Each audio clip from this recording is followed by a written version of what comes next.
Depuis la création de sa ferme en 2021, Islaman produit des asticots naturellement qui servent à nourrir ses poules.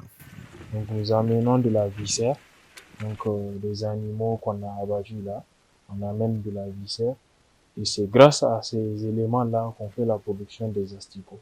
Donc premièrement, il nous faut des bacs et dans ces bacs, qu'est-ce que nous faisons? Nous mettons des copeaux de bois. Ensuite, nous mettons des détritus des animaux, donc fraîches, des détritus frais. Donc, ce qu'on fait, même s'ils sont pas frais, on utilise de l'eau, donc pendant 24 heures. Donc, une fois qu'ils sont frais, donc ils sont facilement mélangeables donc avec les copeaux de bois. Donc, nous les mélangeons.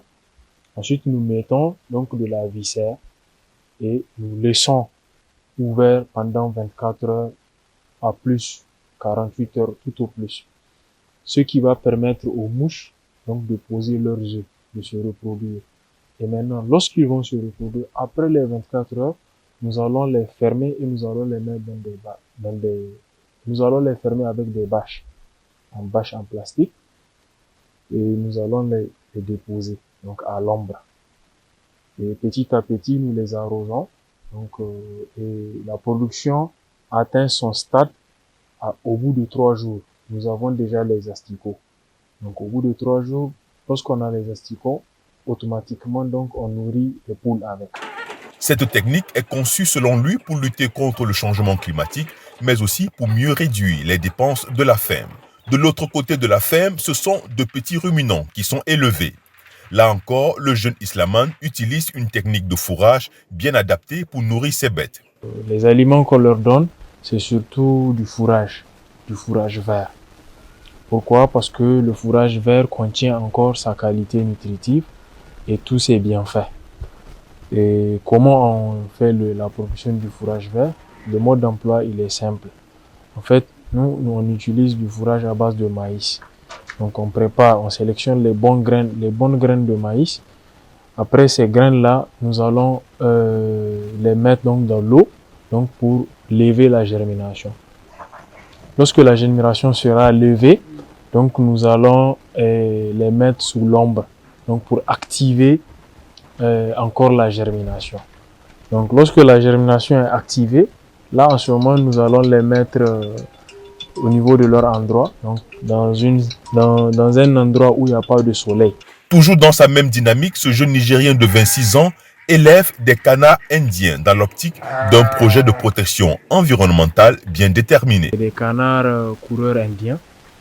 Et pourquoi nous nous intéressons à cette variété? Parce que déjà cette variété a une grande capacité de se multiplier. Donc elle peut au minimum avoir 200 œufs, ou plus de 200 œufs. Donc grâce à ça, en fait, l'idée c'est quoi? C'est que les canards, surtout les canards coureurs indiens, ils sont réputés donc pour leur capacité donc à mettre de la pression sur les déprédateurs ou bien les insectes ravageurs. Et donc, lorsque ces canards vont se multiplier ici, on va essayer de monter un projet et les intégrer donc au niveau donc de la rive du fleuve Niger. Et cela va permettre donc aux cultivateurs de riz donc de les utiliser au lieu d'utiliser donc des pesticides et des engrais. Pourquoi? Parce que déjà le canard, lui, il va mettre de la pression sur les insectes qui sont là-bas. Ingénieur en biodiversité et environnement, Islaman Ataïb a pour passion l'élevage et la protection de l'environnement. Une passion qu'il réalise petit à petit avec succès. Hop, hop, hop, hop.